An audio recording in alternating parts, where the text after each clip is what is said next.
From this to this. Hello guys! For today's video, ipapakabit na nga natin tong nabili nating gripo kay Dada. Dahil excited na nga ako mapalitan yung lumang gripo dito sa bahay. Alam nyo bang nabili ko lang to for only 128 pesos.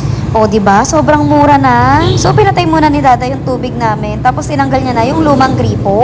Tapos nilagyan niya na yan ng Teflon tape. Mabuti na lang at madali lang siyang ikabit, hindi naman nahirapan si Dada. So kinabit niya na rin yung pinakagripo. At okay na. O diba? Sobrang ganda. Di niya akalaing 128 pesos lang yan. So itry na natin. Yan yung first mode niya, parang pa-shower.